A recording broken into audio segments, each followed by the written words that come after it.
Good morning students. आशा करता हूँ कि आप सब लोग स्वस्थ एवं सुरक्षित होंगे। पिछली कक्षाओं में हम लोगों ने प्रयोजनवादी शिक्षण विधियों का अध्ययन किया था। आज की कक्षा में हम उसके आगे अब शुरू करते हैं। तो आज ये देखते हैं कि प्रयोजनवाद शिक्षक, छात्र और विद्यालय अनुशासन के बारे में क्या कहता है। तो चलिए शुरू करते हैं। तो शिक्षक के बारे में प्रयोजनवादियों का ये कहना है कि शिक्षक ऐसा होना चाहिए जो बालक का मित्र, पथ प्रदर्शक और सलाहकार हो। यहाँ पर मित्र से आशय आप समझिए कि जैसे हमारा मित्र होता है तो हम उससे वो बातें भी शेयर कर पाते हैं जो हम किसी से नहीं शेयर कर पाते, यानी हमारा मित्र पर अटूट विश्वास होता है। तो शिक्षक और छात्र के मध्य ऐसा संबंध होना चाहिए जिसके अंतर्गत शिक्षक ऐसा विश्वास पैदा करे छात्र के अंदर जिससे कि छात्र अपनी सब तरह की समस्याएं अपने शिक्षक से शेयर कर पाए। जब तक वो अपनी समस्याएं शेयर नहीं कर पाएगा तब तक शिक्षक उनका समाधान भी नहीं कर पाएगा। इसलिए शिक्षक का जो व्यवहार है वो अपने छात्र के प्रति मित्रवत होना चाहिए। पथ प्रदर्शक इसलिए क्योंकि चूँकि जो शिक्षक होता है वो ज़्यादा अनुभवी होता है, तो वो उसको सही सलाह दे सकता है, मतलब सही रास्ता बता सकता है। और सलाहकार मतलब उसकी हर जहाँ पर उसको आवश्यकता हो वो अपने छात्र को सलाह दे। इसके अलावा शिक्षक से यह अपेक्षा की है प्रयोजनवादियों ने कि वह बालक की व्यक्तिगत आवश्यकता व रुचि का ज्ञान उसे होना चाहिए। यहाँ पर व्यक्तिगत आवश्यकता और रुचि के ज्ञान के लिए इसलिए आवश्यक बना है, इसको आप खैर कह सकते हैं कि शिक्षक को मनोविज्ञान का भी ज्ञान होना चाहिए ताकि वह अपने बालक को समझ सके। आप ये देखो, व्यक्तिगत आवश्यकता से ऐसे यहाँ पर ये है कि जैसे हम किसी कक्षा में होते हैं तो हम देखते हैं कि वहाँ पर बहुत तरह के छात्र होते हैं। कोई मतलब ऐसा नहीं कि सारे प्रतिभाशाली ही होते हैं या सारे औसत बुद्धि या सारे मंद बुद्धि होते हैं, ऐसा नहीं है। और इसके अलावा कई तरह की शारीरिक व्याधियों वाले जो विशिष्ट बालक हैं वो भी बालक हो सकते हैं।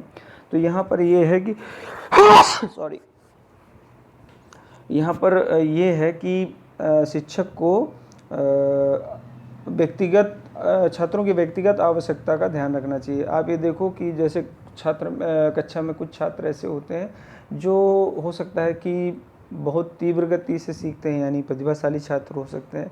कुछ छात्र ऐसे भी हो सकते हैं जो बहुत मंद गति से सीखते हैं, जो स्लो लर्नर कहलाते हैं। तो कहने का आशय यह है कि कौन से छात्र की क्या आवश्यकता है या वो कौन से छात्र किन टॉपिक से या विषय में पिछड़े हुए हैं, तो वहाँ पर उनकी क्या आवश्यकता है या वहाँ उनकी क्या मदद की जा सकती है, इस बात का उन्हें ज्ञान होना चाहिए। इसके अलावा आप देखते हो कि जैसे हम मनोविज्ञान ने जो मानव जीवन को बांटा है उसमें शैशवावस्था, बाल्यावस्था, किशोरावस्था और प्रौढ़ावस्था।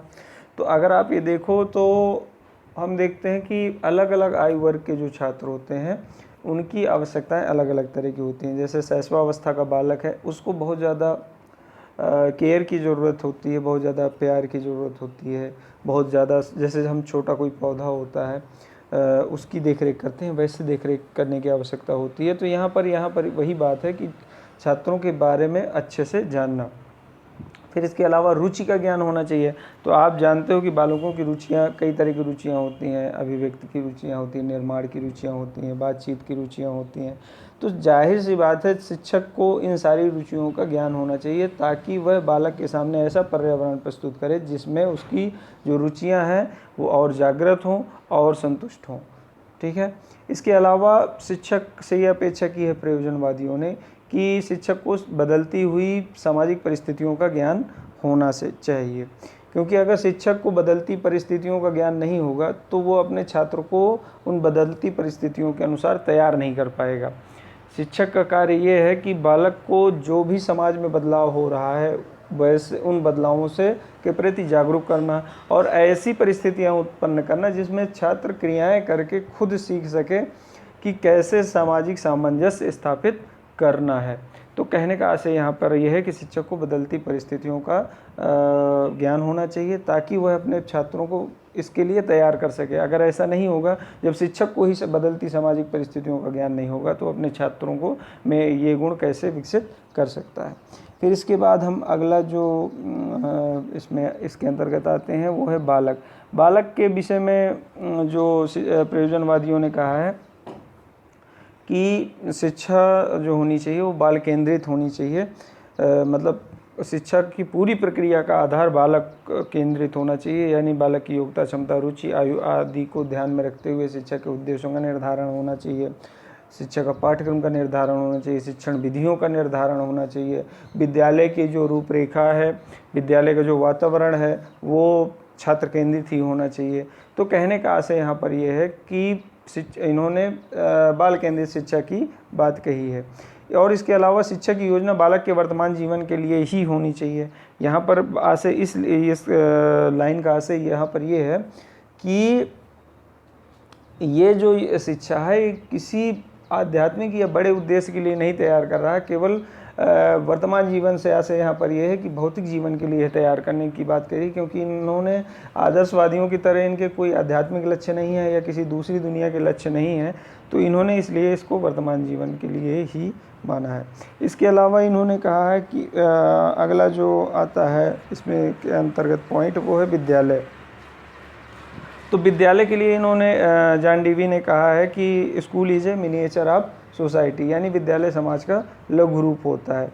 तो यहाँ पर इन्होंने इस बात पर बहुत ज़्यादा बल दिया है कि जो क्रियाएं समाज में होती हैं वो क्रियाएं विद्यालय में भी होनी चाहिए। जैसे विद्यालय में हम लोग क्या करते हैं, इंटरेक्शन करते हैं, अंतः क्रियाएँ करते हैं, तो विद्यालय में भी हमें ज़्यादा से ज़्यादा ऐसी क्रियाएं करवानी चाहिए जिससे बालकों को अंतः क्रियाएं करने का अवसर प्राप्त हो, ताकि बालक समाज के लिए ही तैयार हो पाए।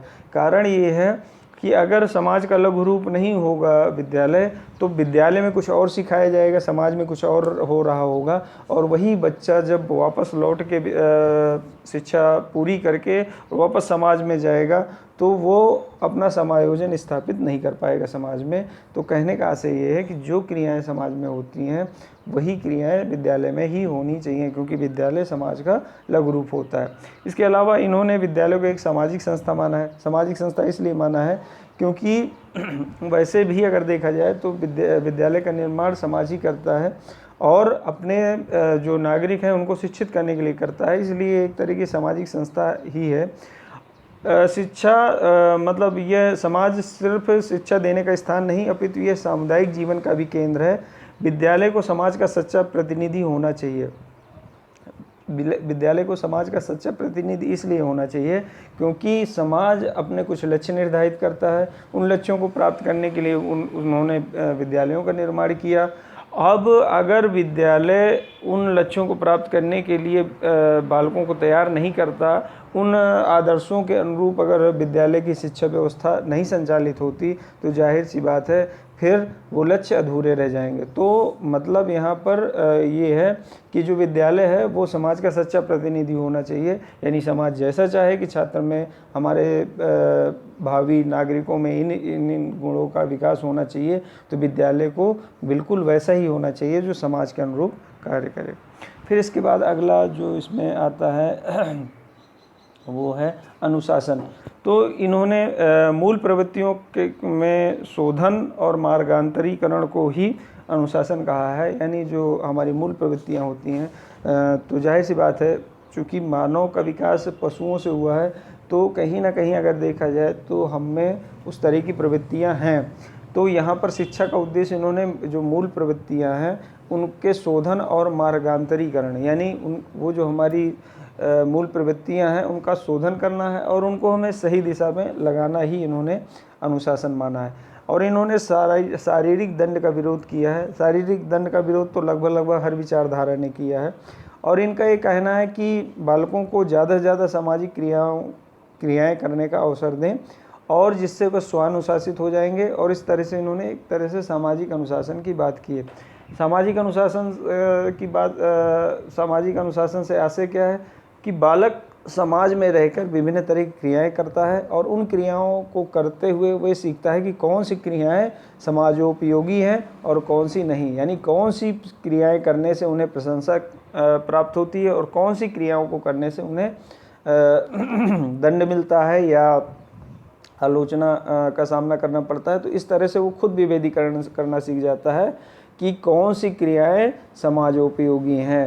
तो इस तरह से उसके अंदर स्वानुशासन की भावना आ जाती है और वो जान जाता है कि कौन सी क्रियाएं करनी है और कौन सी क्रियाएं नहीं करनी। इसका मतलब यहाँ पर इन्होंने ये कहा है कि बालक को ज़्यादा से ज़्यादा हमें सामाजिक क्रियाओं को करने के अवसर प्रदान करने चाहिए। तो ये आज प्रयोजनवाद कल ये लास्ट पॉइंट था, लेकिन इसके बाद हम लोग अगली कक्षा में प्रयोजनवादी जो शिक्षा है उसका मूल्यांकन करेंगे, उसके गुण दोष देखेंगे, वो अगली कक्षा में देखेंगे। आज की कक्षा में इतना ही। आपका दिन शुभ हो। धन्यवाद।